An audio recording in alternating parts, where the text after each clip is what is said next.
Welcome to the Franchise Show. I hope you're all doing well and you've had a good week in franchising. You may notice that's my lovely friend, Simon Wise, the ever wise Simon Wise. And that is because the lovely Guillermo, who was going to be on today, I think has got delayed or there might be a confusion on time. So forgive the last minute change, but we, instead of talking about franchising in Latin America, which we were going to talk about, we're now going to talk about franchise recruitment.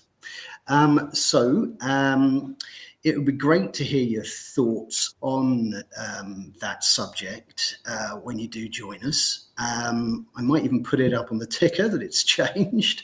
Yeah, that's what we're going to be talking about today. So where do we begin? We always begin by letting you know what the premise behind the show is. And the premise of the franchise show is to delve deep into franchising and to perhaps think of some questions that you might ask and help people make a more informed decision by bringing a community of experts and enthusiasts together to have a conversation each week.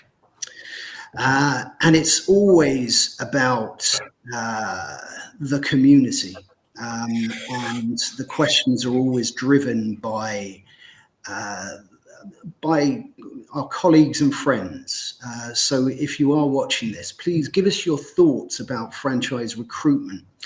And when I say recruitment, I'm talking about a couple of different things, really. I'm talking about recruiting new franchisees and how we do that, and also recruiting great team members and how we get to know and nurture and get the best from our colleagues and our peers.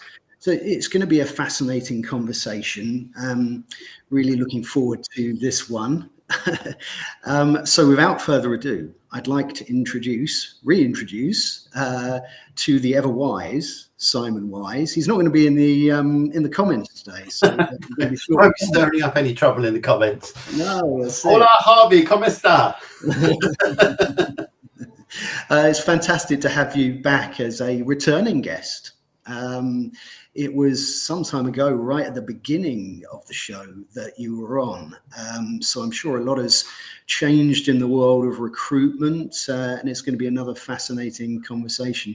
So perhaps, Simon, you could reintroduce yourself and talk a little bit about your thoughts on recruitment and the challenges we face.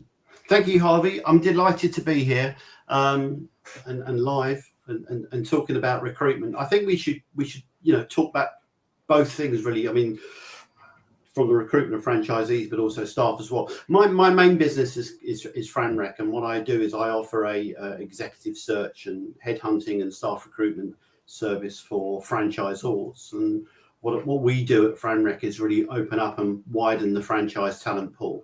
So we bring in people that are experienced in franchising, that understand the nature of the relationship and support the growth of and development of the network through recruiting and placing qualified, experienced franchising people, basically.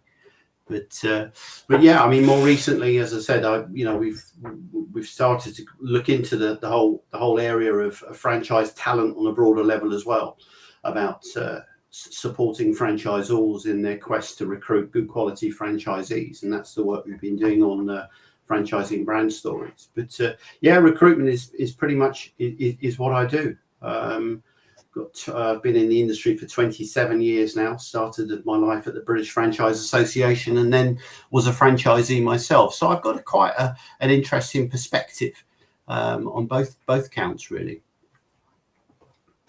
Fantastic. No, thanks for that introduction, and it's great to have you on, and thank you as well for stepping in at the last moment and providing what is. I rarely get a chance to go out these days, so it's very nice to be here. Thank you.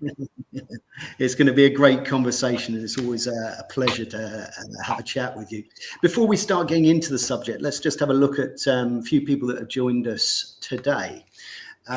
So we have the lovely Julie here. Great to see you, Julie. And she's put evening from the Northeast and happy to see you both. Well, it's great to have you with us, and looking forward to hearing your thoughts on franchise recruitment and looking after and nurturing your people.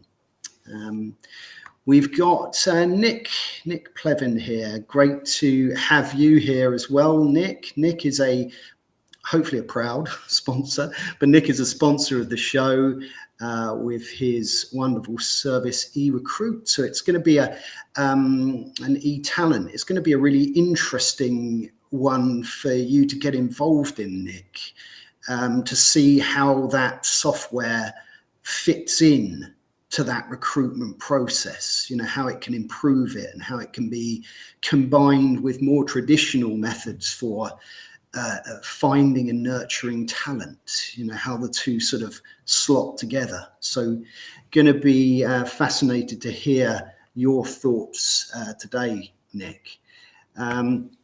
Julie has put here, following on from Pip on franchising brand stories last week, saying it was the biggest challenge in the sector at the moment. Absolutely. So yeah, I think we'll come back to that about it being a challenge, and perhaps have a word with Simon about that in a sec. Julie's also put any feedback from franchisors on the session who exhibited at London exhibitions earlier this year and then NEC last year would be really useful. Yeah, great. If there's anyone here that exhibited there, what was your thoughts? How did you find that as a recruiting process, and did that help? And finally, want to say hello to Jitin. It's great to have you here, Jitin. Jitin was a guest on the show. Really great story. Lovely to have you here, and looking forward to hearing your thoughts on franchise recruitment. So, Simon, let's go back to this comment that Julie's put here. Do you think that this still remains the biggest challenge that we face, recruitment in its various forms? Yeah, 100%. I mean, it's been like that since I've ever been in, 27 years. It's consistent. It's recruitment is the biggest challenge. And I think, it's unique, not unique to the UK, but, our franchising culture is different to other markets. We're very discerning. Good franchisors are very discerning about the type of people that they want in their network. So if you care about that and you want to make sure you get it right, then it's always going to be a challenge for sure. And okay, there are a few franchisors in the UK at the moment that are hitting double-digit sort of recruitment numbers, but I like to think that notwithstanding the fact that we're not up there with the USA and Australia in terms of their recruitment numbers, we're focused more on quality and bringing the right people in. So I think the fact that it is a problem and it still is a challenge says a lot about the UK franchising industry, that we are very, very cautious and careful about who we get into the network, and that has implications obviously for the approach. So yeah, I agree, and Pip said that on Brand Stories last week, that the survey top of the list again was the challenges that franchisors face. I think there is a lot more that franchisors can do in terms of their recruitment techniques and the way in which they do seek to attract and identify suitable prospects. And that's using innovation, using technology, and a bit more lateral thinking. I think if you're a franchisor, you've really got to fully, understand your franchising brand story, your value proposition, have a look at your network, identify your franchisee avatar to see where people in the network common traits and themes about their personalities and where they come from. And that will guide you a little bit more specifically in terms of recruitment. And it's what we do, as staff executive recruiters. We don't just stick adverts out there and come one, come all and pride ourselves on a great big pile of CVs. It's a very scientific approach, and you ask a lot of questions, and you want to really get into an individual's drive and motivation, attributes and culture and values, and map those to to the role or that you're recruiting for. So it has become a lot more of a scientific approach. But we're so lucky now, aren't we? That we can use technology, we can use AI. I mean, AI is something that we're looking at the moment in terms of extending the reach of franchising brand stories, and it opens up all sorts of possibilities. So it is a challenge, but if franchisors are prepared to invest in a new way of thinking about how they can attract the best talent, then I think it's not an insurmountable challenge, and something that we can get through as an industry for sure. No, that's great. We've also got Jason here. Hi, Jason. Just to let you know, it's not Guillermo, it's the ever wise Simon Wise. We had a lovely last minute change, and we're talking about recruitment today, Jason. So, give us your thoughts on recruitment and how search engine optimization can play its part in recruiting new franchisees and getting that name out there. But it's great to have you with us. Another one of our wonderful sponsors of the show, SEO Samba, and it's great to have you with us today. If you have just joined us, this is the Franchise Show, and today we are talking franchise recruitment with the wonderful and ever wise Simon Wise. So it's great to have Simon with us today, and it's going to be a fascinating conversation to have. So please, if you're here and you're listening live, put your comments up, and we can chat through and hopefully get some sort of thought-provoking stuff on the table. So let's have a look. We've got a comment here from Nick. Nick's put, it's good to hear that there isn't just the same focus on hard skills in franchise recruitment as there still is in general or frontline recruitment. Yeah, those soft skills, the things that you really need a conversation to find out what those soft skills are. I mean, how do you find talent and see where sort of values are aligned in terms of those softer skills? As I said, we're very lucky in this day and age that we have, technology and social media. You can see what people are posting. You can see what people are commenting on. If there's a LinkedIn article, for example, somebody puts in a perspective or an understanding, that tells you a lot about the individual and their depth of understanding of franchising. So yeah, we can do a lot of research behind the CV, if you like, and get to find out a little bit more about people. But it's important, as I said, we offer a bespoke. It's a bespoke service. It's not a one size fits all. So we get to know the company as well, the company, the culture, the people behind the business, and that's a really good indicator of the type of individual will be a good fit within that organization, within that role. And equally, we get to know, and again, this is through experience, but again through our own research as well, is the sort of nature of the franchise network. What is the profile of the people that you're going to be supporting in the field, for example, if we're recruiting for a franchise support and development role, and does that individual, is he or she able to align with the aspirations and motivations of those individuals? So the softer skills are certainly coming a lot more to the fore.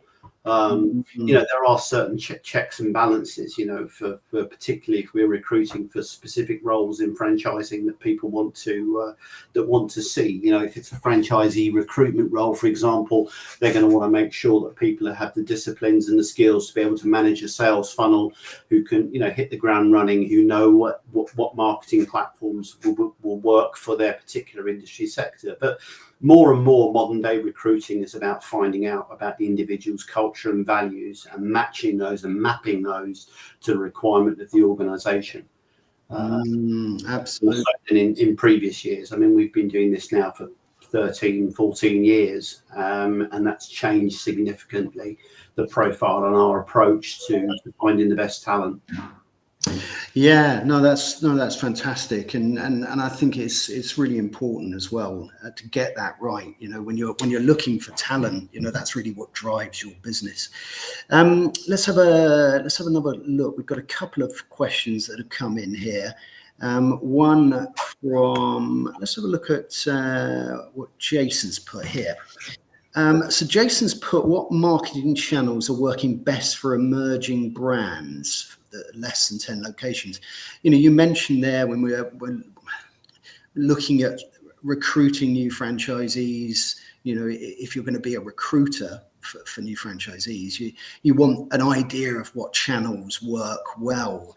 In your experience dealing with lots of different brands, have you found that there's a type of marketing that works really well to help that recruiter? Most franchisors want to be uppermost in people's minds when individuals are looking to invest in a franchise. So naturally, that will lead them towards some of the mass production, if you like, portals, franchising portals. It's very difficult, isn't it? It's difficult for an emerging franchise brand to get traction. But what I see in the market is maybe a reliance probably too much on some of these portals and some of the brands, particularly emerging brands, not doing their organic marketing. Getting a really good franchising landing page, for example, on their website that is all about the key things that our American friends tell us about why now, and getting those messages across. So there's a lot that particularly emerging brands can do through the organic process. And being very clear about the type of person and the franchisee avatar that they want to come in. There are plenty of good portals out there, lead generation portals, for example, but I think you've got to take a bit of a step back and have a look at, who you're looking for, who you're targeting for. There are certain franchisors that will target a specific profile, and to use some of the more generic franchising platforms just wouldn't give them a good return on investment, and have to think a bit more laterally and a bit more focused. Look, for an as an emerging brand, you want to put a stake in the ground and say to people that we are here, we're offering a franchise opportunity. So in terms of marketing channels, look, the exhibitions traditionally, I know, have been a very good way of launching a franchise and being visible, and being able to say to people, hey, we're a franchise and we've got an opportunity for the right person. But it's really much, very much down to the individual brand and the type of people that they're looking for, I think. But there are some pretty decent portals out there, and different ways of attracting the right talent into the franchise. No, that's great. I think it's important to recognize, particularly with you and I talking about the stories. As most people here know, we've launched another show called Franchising Brand Stories, and the story behind a brand is really. Oh, we have Guillermo here as well. If you just give us a second, Guillermo, if you're there. But the story behind the brand is so important. It's so, especially if you're an emerging brand. It's vital to get that story out. Yeah, 100%. And that was the, again, my years of frustration, really, I guess, in terms of investigating and looking at franchising. You make an inquiry and then you get this brochure that lands on your doorstep, and you just have to wade through it. And you think, well, hang on a minute, what about the people behind it? How did they start? What are their trials and tribulations? What have they overcome to get to where they are now? So the story is and every franchise has got its own unique story. And I think, for any emerging brand out there, what I would say is make sure that you're amplifying that franchising brand story, and making sure that you're using, your own websites and anything that you do, your social channels, to get that franchising story out there, because that's what's going to get the traction for people. You're a new emerging brand. You haven't got all of the trading history and the track record as a franchise network, but what you've got is a very inspiring franchising brand story that people can relate to. Absolutely. There are ways and means of doing it. It's so important, isn't it, that story, because it goes beyond those numbers. And whilst the numbers are important when it comes to recruitment, especially when you're trying to filter down, let's say you've used a portal, and let's say you've got 100 potential leads there, you're trying to find out who's aligned with you. Yeah. And to tell and share stories Yeah. You put ask questions. It's so key, isn't it? To ask good questions, find out what someone's passion, what their purpose, their drive is beyond those numbers. Because even within the same business, it varies depending on who you are. 100%, and that extends to the people that you employ in your franchise as well. Can they relate to the individuals, their own stories, where they've come from? Can they understand and recognise what opportunities there are out there, which is really important. And I think if you're going to bring Guillermo in at this point in time, I think it's important again the culture. We have a very distinct culture in the UK in terms of whenever we're buying something or investing or investigating something. I think what we're going to do today, actually, if this is all right with you, Simon, I think what we're going to do is we'll bring Guillermo in, and we can start to talk about the differences in recruitment between different regions. We have 3 people on. We'll make this good fun. So, if you have just joined us today, this is the Franchise Show. And we were going to be talking about franchising in Latin America. We are talking about recruitment with the ever-wise Simon Wise. But first, we are going to have a third guest. So I am going to bring in the wonderful Guillermo. And here he is. Welcome. Hola. Hi. Hola. Very How are you? Good. How are you, my friend? Dang, I'm very fine. Sorry about the delay. I confused the time. Not a problem at all. Let me very quickly pause. So this is the Franchise Show, and we are now all talking about franchise recruitment. And we've got 2 wonderful perspectives today. We've got this perspective of Simon Wise from FranRec here in the UK. And we've also got the perspective of Guillermo Quintana, who's based in Peru. So it's going to be really interesting to see the differences in how you recruit in these different regions. So Guillermo, first of all, welcome to the Franchise Show. Great to have you with us. Perhaps you could give a little brief introduction to yourself and what you do. Yes, we have been working in the franchising industry since 1997, almost 15 years. And we have helping a lot of Latin America entrepreneurs to migrate their businesses to the franchising business model. We have been helping also to promote the micro franchising, because most of our companies here in Latin America are micro and small businesses. So we help these people to grow their business in the market. And also we have a franchising portal named expansionfranquicia.com. And we have been working in this industry since 15 years ago. Wow, great, fantastic. And I mean, how do you find? Is it an emerging industry there in Peru? You say you've been working there 15 years. How long has franchising been going in your region? Yes, well, in Peru, we have the first franchising company which operates as a franchising model in 1981. It was Kentucky Fried Chicken at the 90s years. This when the Peruvian government opened the foreign investment and promote the global market in the local economy. And a lot of American companies landed in Peruvian market and Latin American market, as McDonald's, Starbucks, Burger King, Pizza Hut, among others. In this moment, happened that Peruvian business and local entrepreneurs learn about this successful business model and has started to apply the franchising model to expand their businesses in this first stage. And comes the first Peruvian franchising as Bembo's, Mediterranean Chicken, Pasti Pizza. So you already know that the Peruvian food is very famous around the world.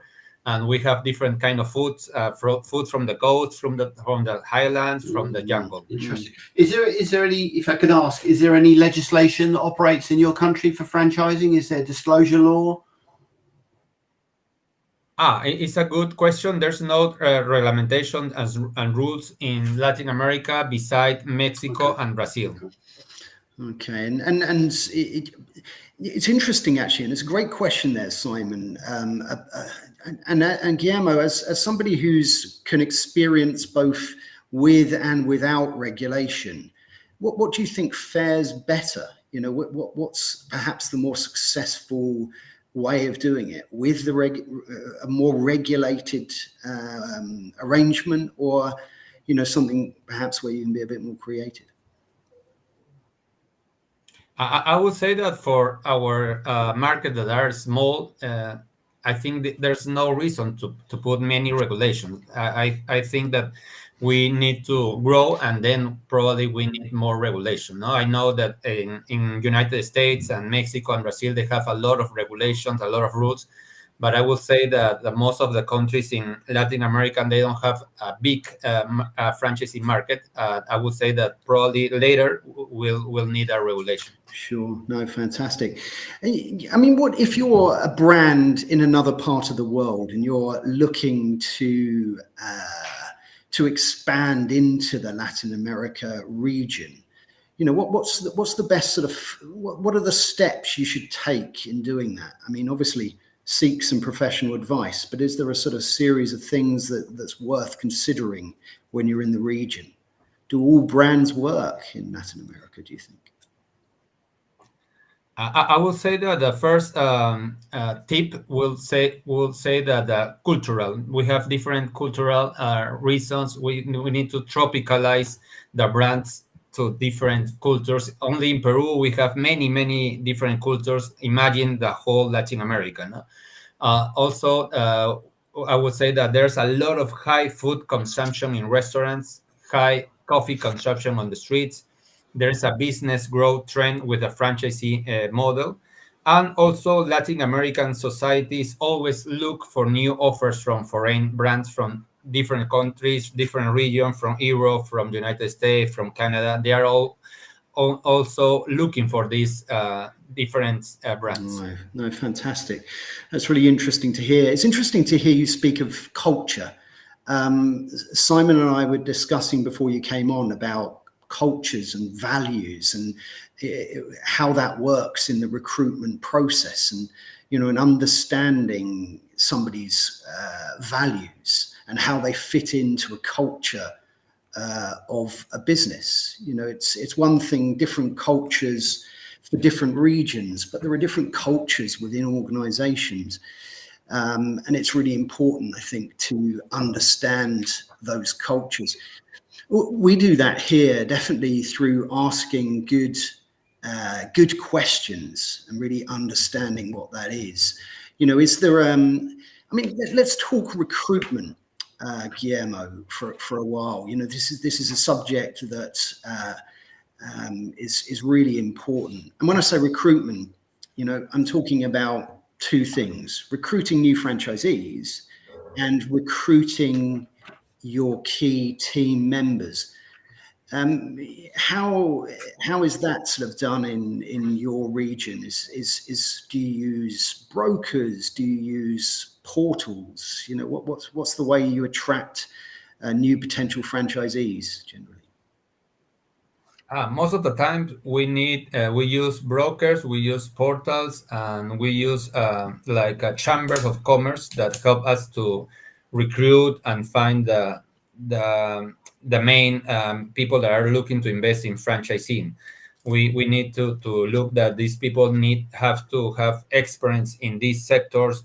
If we talk about the gastronomy, we need to help find people who has already business in this sector. So this is the way that we find franchising candidates. So can I just, sorry, Javier, it's just really interesting that, because I mean that is the key, isn't it, to anybody that's looking to go into a market, enter into a new region, is to get a flavour for the recruitment. How easy is it to recruit franchisees? What's coming across from what you're saying, Guillermo, is the QSR and the F&B sector is very strong in Latin America, and that's where the potential lies. Is that what you're saying in terms of any new franchisors coming into the region? Yes, also we try to look people that have financial support, because in the main in the first years of the franchisee, they need to support with their own budget. So we need to people who has financial Yep. support to support Okay, their so they'll be business. existing business owners then. Is that what we see? You see a lot of in Latin America. So conversion franchising, people that are operating independently, albeit in a food sector. Yeah, most of the people who we try to find there, they have Yeah. this Okay, profile. that's interesting. Yeah, that's fantastic.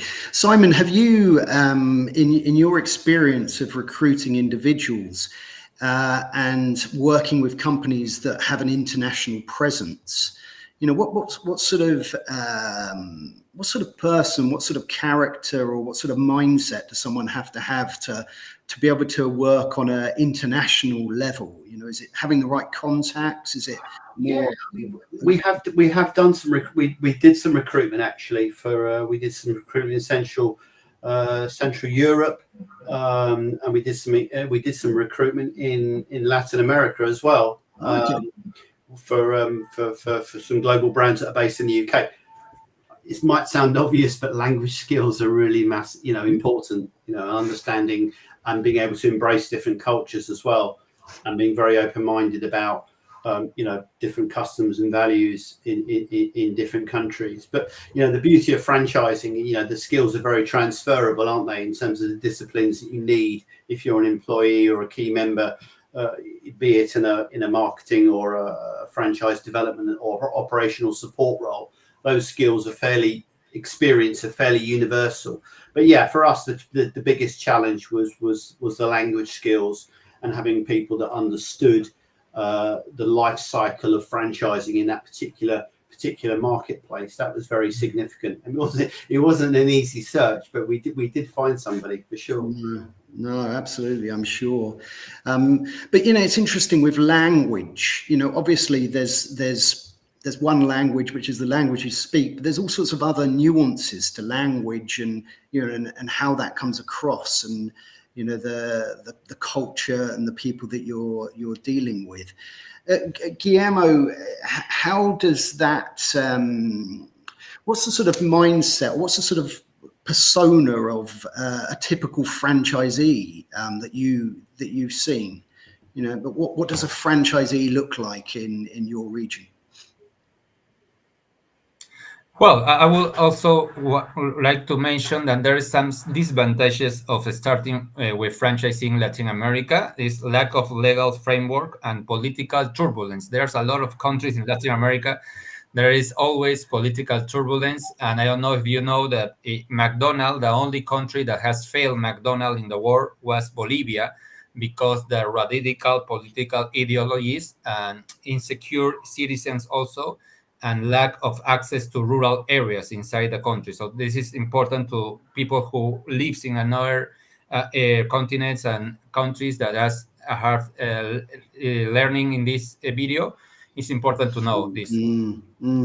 Yeah, absolutely. It's interesting that you say that. I mean, because there are, when you're dealing with a region that's got some political difficulties, and you're trying to run a business and recruit people, it's just that extra, it's an additional challenge beyond the normal challenges of running a franchise.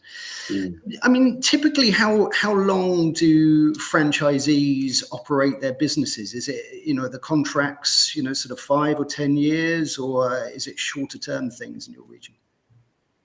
The contract last average is 5 years here in Latin America, and they have to renew it for 5 years so more. pretty similar here. Yeah, absolutely. And the sort of the demographic of, we've spoken there of the demographic of a franchisee. Is and we've spoken about the fact that QSR brands work. Is there a sort of a gap in the market in Latin America for a type of business that you think would work really well, that currently isn't been represented in the region? Well, according to the studies and research in Latin America, there are about 5,600 franchisees, where 60% of these are international brands that comes from another country, and only 40% are local brands. And of the local franchisee, more than 95% of these local brands has not crossed the borders. And the average number of units per brand in Latin America is 40 units. In Peru, the country that I am from, there are only 4 units per brands. So we are 10 times less developed than the average of the region.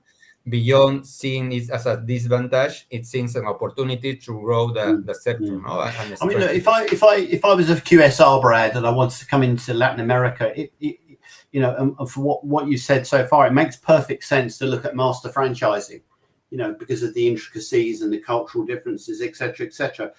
What is the availability of master franchise investors like in Latin America? Is it quite healthy?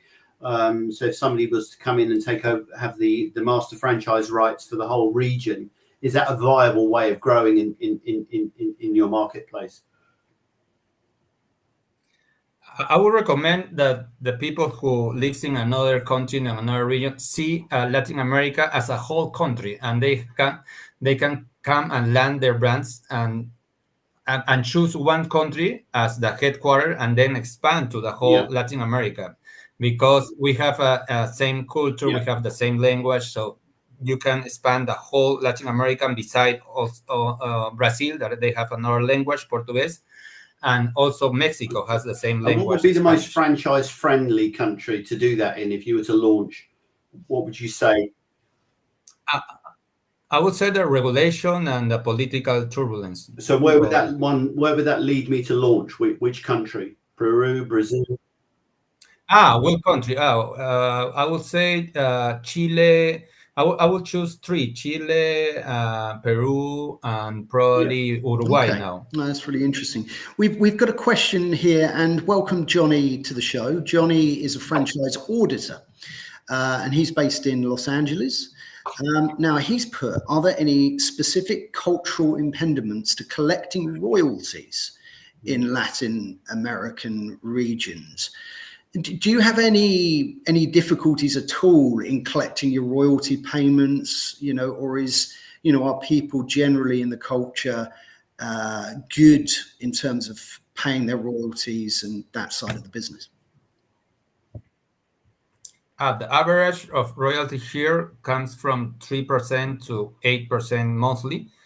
And yes, there's some problems to collect the royalty, but there's a lot of the franchisee chain, they have their own software, and most of the franchisee, they specify flat franchisee, not percentage. They specify a flat, so they don't have the problem to control indicators. That's a really interesting point, and I think when you're expanding internationally, having a flat fee like that can work really well, because like you say, you don't have to then think about or monitor those sales. So it's a really important one to think about when you are looking potentially to expand into this region, to consider that as a model rather than royalty. But look, thanks for that question, Johnny. Really appreciate that. And let us know if you've got any other questions.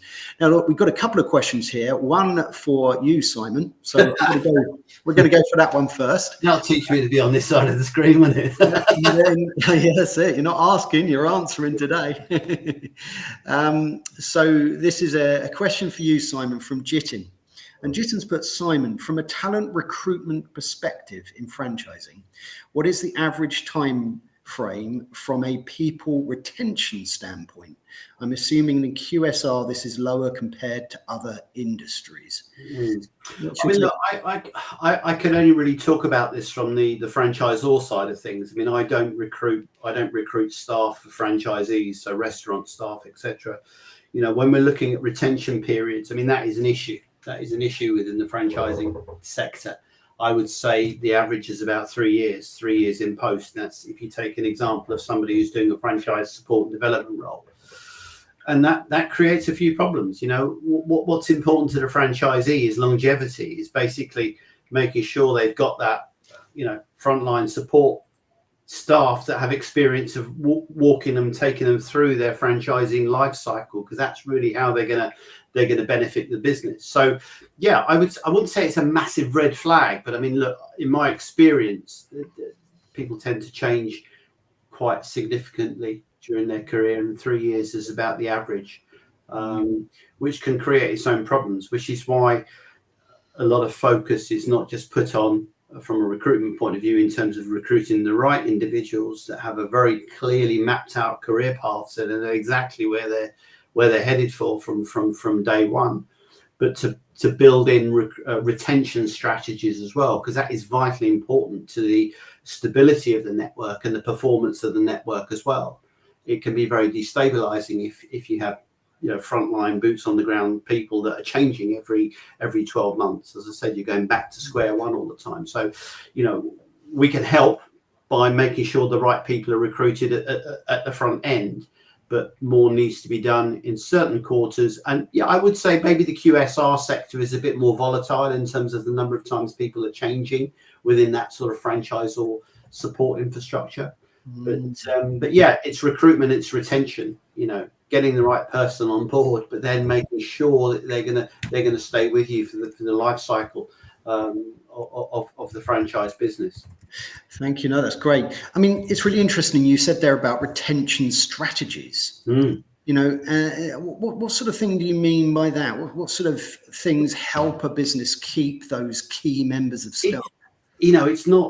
It's not rocket science. It's about engaging, making sure you're engaging with your employees. It's not about some fandangoed algorithm that you need to get out and, it's about talking to people and communicating with them. And in recruitment, it's about keeping your promises. You'll have a performance review every 6 months, and make sure it happens every 6 months so that individual is on the right pathway. If you're looking to attract people into a position where they might have to take a bit of a step back from a salary point of view, but the end game is a rapid career progression and promotion through the business, you've got to make sure that you're delivering on that. So it's not rocket science. It's more common sense and listening and engaging with people. Employee engagement is huge, and in franchising that means involving people in key decision making processes as well, and don't isolate individuals, because in terms of franchising, the people that have at the sharp end, those individuals that are actually working with franchisees day in, day out, will give you a vast amount of information and insight into the performance of the network and how things can move on. So really, it's just coming down to the right people in the right seats and communicating and engaging with them, and putting a lot of time and effort into retaining that talent and supporting them and developing their career with training. In franchising, we have the QFP, for example. What a brilliant way to recognize people in franchising, by giving them the opportunity to turn their skills and experience into a professional qualification that will help them. So there are good franchisors that continually develop and invest in the progression of their key employees, and really help people nurture and develop through their life cycle within the organization. Absolutely. No, that's a fantastic answer to that question. And Nick's put here, absolutely right. Retention is not rocket science, but it's also surprising how few companies understand what to do. Yeah. I could give you a list. I'm not going to, but I could give you a list of the top 10 reasons why people come to me and say, Simon, find me a new job. And they're usually because they're not being listened to, and they don't feel valued within an organization. It's not difficult. No, exactly. Guillermo, I want to hand things over to you. We've got a question here from Jitin for you. But before we move on to that, actually, let's take that question that Simon's just answered and see how that applies to you. So in terms of retaining your people, so I'm talking, we could talk about front end staff within the QSRs, but let's talk for now about, let's say, a franchise development manager, someone who's key to growing that business and looking after those franchisees. What's the sort of timescale for someone like that? How long do they stay in their jobs? Is it a high turnover, or You know, do people tend to stick about for a number of years? I would say first something important that is related to recruitment franchising partners that happened here in Latin America, and from the years experience working with many companies, I will say that a mortality rate of a business started only by itself in the market is 20%, 27%, and the mortality rate of a business starting with a franchisee model is only 5%, since they share the risk with the whole chain of partners of the brands. And with about the question that you asked, tell me, yes, I would say that it's a high term relationship with this manager, with the whole chains, that they need to promote training with these people and in avoid to the people go from the company. Absolutely. It's really interesting to hear you say that stat, those percentages, that only 5% of the businesses are failing that are part of a franchise business, because that's a stat that I'm glad to hear is consistent, actually, because that's very similar here. We had the wonderful Pip from the BFA on franchising brand stories, who confirmed a very similar figure. So it's wonderful to see that franchising can carry across to a different culture, a different region, but as a entity, franchising adds to the strength and the foundation of any business. So that's really wonderful to hear. Let's have a quick look at another question here for Guillermo from Jitten. Let's have a look. Guillermo, would you say the barrier to entry for a franchisee is much more easier?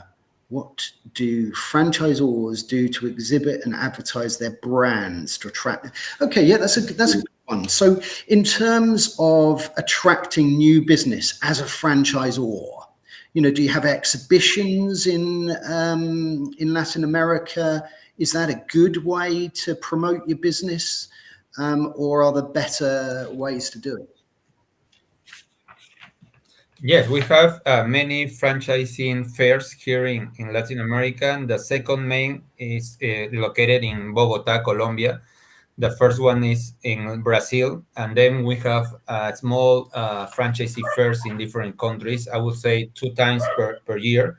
And you can come with your brand and show all the benefits of your franchisee to different local Latin American investors. No, it's fantastic. That may be an interesting way for someone to start to promote their brand within some of these regions. Would you say it's a good starting point, or is it better for a more established brand?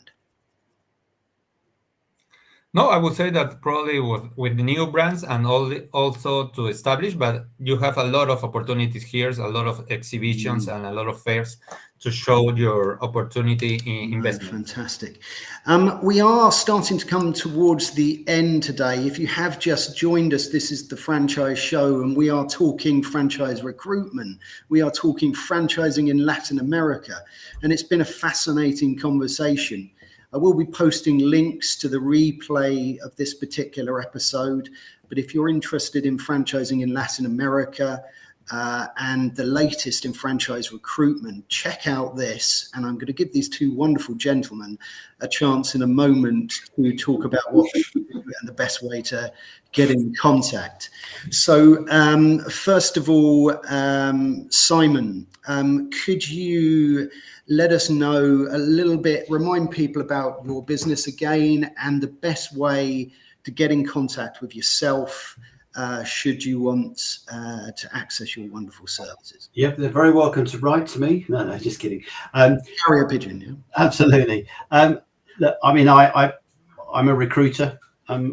My passion is franchising, and put those 2 together, I'm a very effective recruiter for both staff and executives for franchisors. That's what I do basically, and people can find me on LinkedIn, or they can send me an email at simon@franrec.co.uk. Fantastic, wonderful. And the same goes to you, Guillermo. So if somebody is looking to get some advice, bring their business to Latin America, wants to talk to yourself, what's the best way to get in contact with you, and explain a little bit about your current business and services as well? Yes. You can contact to our website, a franchisee portal named expansionfranquicia.com. And we're going to be with the door opens to help you to land your brands in Latin America. We help also to migrate business models to the franchising business models. And we also we work as a brokers, and we help to recruit franchisors here in Latin America. And we also manage a business incubator named Pro Emprender, and we promote the micro franchising business model. I will also mention that we launched a cinematographic entrepreneurship documentary named Day by Day, The Entrepreneurial Way, where we show 5 business company history, where 2 of them has grown successfully applying the franchising business model. We have been showing this in the cinema before the COVID, but now you can find it also in YouTube channel. Gentlemen, thank you very much for those introductions.